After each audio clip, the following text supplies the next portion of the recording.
Fifth Avenue Interview by Robert Kirk Donaldson. It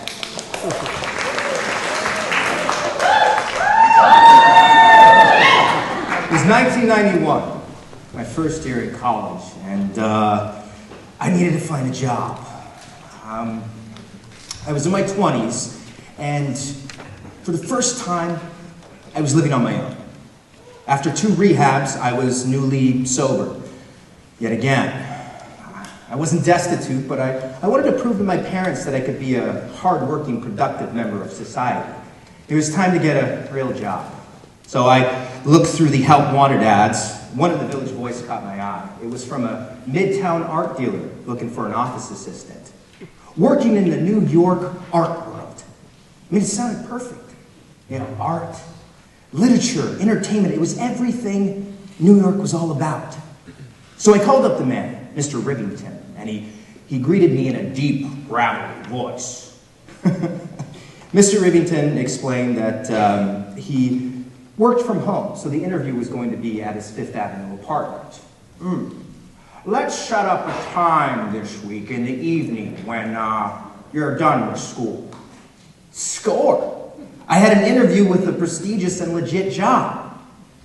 On the evening of the interview, I headed uptown, a little nervous, but excited nonetheless to be working with someone possibly like Andy Warhol. You know, star-filled parties, pop art everywhere.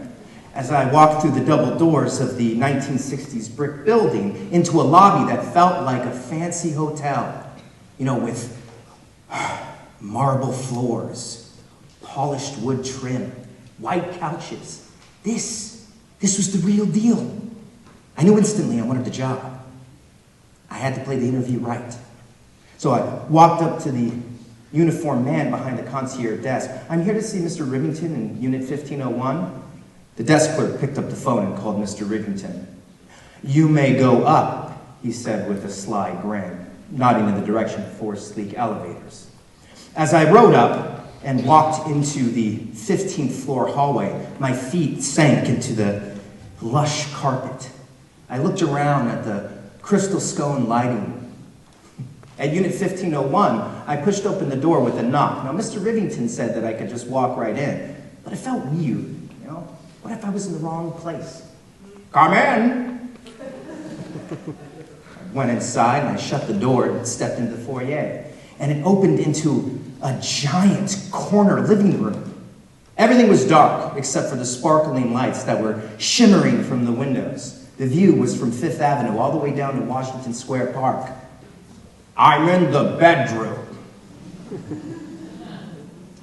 I saw a light down the hallway from an open door. Strange, but I didn't think a psycho would live in an apartment this expensive. And you know, to be honest, I've walked into sketchier places to buy meth. I got in the bedroom and Mr. Rivington was laying on the bed, covered in a sheet and apparently naked for the interview. He was a very large man. The bed was a very thick wood, but his body sank heavily into this midsection. He was bald with gray and brown tufts at the side. Come in, have a seat, pointing to a wooden chair right next to the bed. Now, yes, I was surprised that he was naked for the interview. That was unexpected, but I assessed the situation. I could work with the scene like this. I mean, I knew what I brought to the table in a situation like this. Youth. I'd been around plenty of older men who just liked having guys my age around. Older guys just got happy being around an attentive youth. I could be the innocent college guy this guy wanted to hire. Mr. Rivington explained that he bought and sold contemporary works of art from all around the world and that he needed an office assistant to help with the paperwork. I would be answering phones, sorting through bills, filing invoices, that sort of thing. We'll start the pay at $10 an hour, and if it's a good fit, we'll up it. Now, the minimum wage was $4.25, so $10 an hour was pretty good. After we chatted for a little bit, he was really impressed that I was studying liberal arts at the new college. Mostly wanted to know if I enjoyed surfing and hanging out at the beaches of San Diego. I think you'd be perfect for the position. A jolt of excitement raced through me. I did it. I had a New York job. Thank you. This is amazing. Thank you, sir.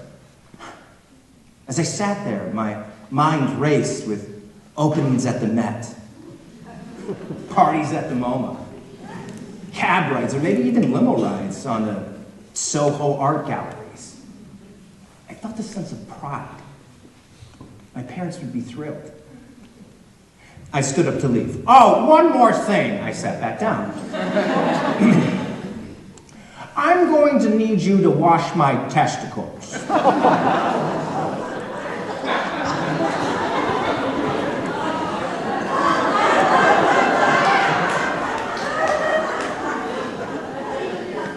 What? Did he just say what I think he said? I've gained so much weight that I can't reach them. Now, a visual of this particular problem passed through my head. Now, what exactly was it he was going to need me to do? I didn't know what to say. I don't know.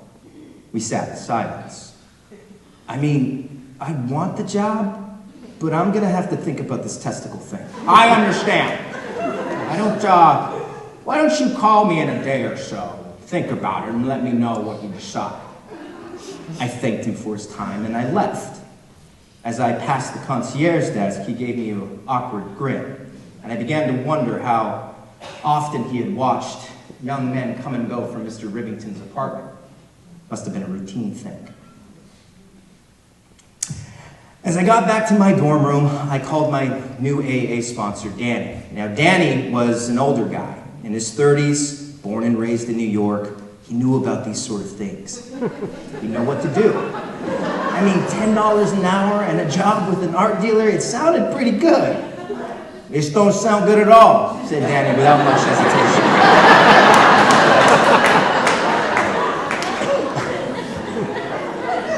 It was a sweet apartment. Look, if he needs someone to wash his balls, he needs to hire a nurse, not a young office assistant. I thought about what Danny said, and he was right. I was not a nurse. I called up Mr. Rivington. I want the job. Wonderful!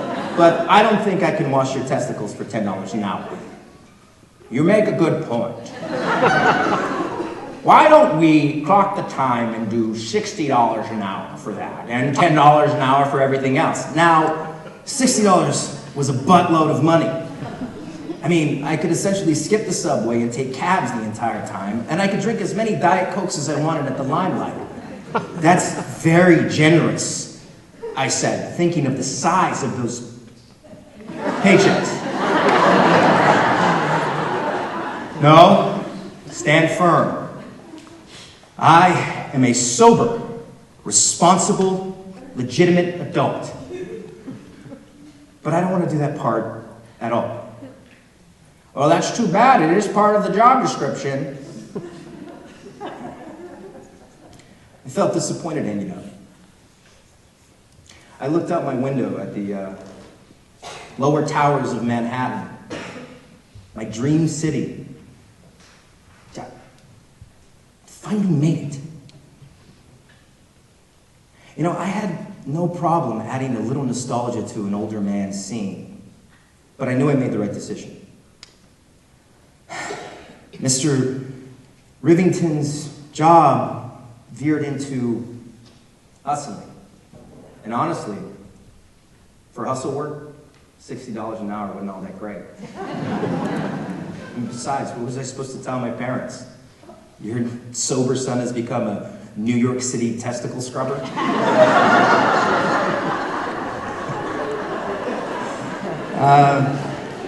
So after that, I got a job at Blockbuster Video. Quite paid $10 an hour, but it did land me a real job right in the middle of the world's most legendary artistic neighborhood. The perks were free video rentals, movie star celebrities that came in as customers. Every night I got to see a plethora of eccentric characters that a writer like me could observe. I also spoke with West Village film buffs, many who probably would have jumped all over that job opportunity of scrubbing Mr. Rivington's balls. This happened over 30 years ago. I'm still sober.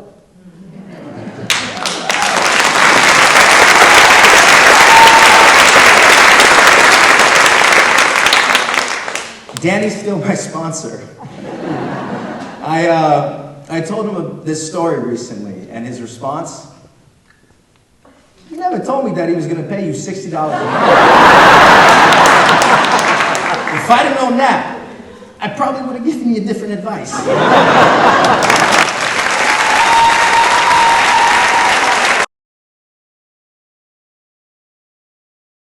The experience was like seeing your piece on stage. It was great. He just nailed it. I mean, he got it. He was Mr. Rivington. You got that voice down completely. Yeah. John, can you tell me inspiration where that voice came from? Dr. Evil from Austin Powers, actually. That's it started out with that, and then it just kind of morphed into something else. But yeah. Rob, what would you say to someone that's thinking about entering the Memoir Showcase contest? They might be a newer writer. Oh, just do it. Just write a story. I'm a big fan of the small stories. Like, I talk to people and they say, oh, I haven't done anything interesting enough to write a memoir. And you can't be a human being and not have a story that's interesting enough to turn into a memoir. So just like go back through your life, pick a story. I look at it as like little popcorn kernels. I'll think of something, oh, let me write about that, or let me write about this. It doesn't have to be chronological. It doesn't have to be a big, overwhelming project, but you can't be a living, breathing human being without having stories worthy of sharing in a memoir. Tell me a little bit about working with the editors and telling a story in 5 pages. Well, I really like working with this one editor in particular. Her name is Tracy Jones. She's excellent. She gives the best feedback. I think I'm in Tracy's read and critique group, and the feedback is tremendous. It is so helpful to present something that I don't know if it's working or not, if it's just me, and I get to read it aloud, and you get the feedback from other writers. And part of that is also that I get to hear other writers' stories, and I get to hear what works, what doesn't. So just be open to all the feedback. It's never personal. Like, people will trash something, and I'm like, well, that's helpful. I would much rather you trash something than tell me it's good when it's not.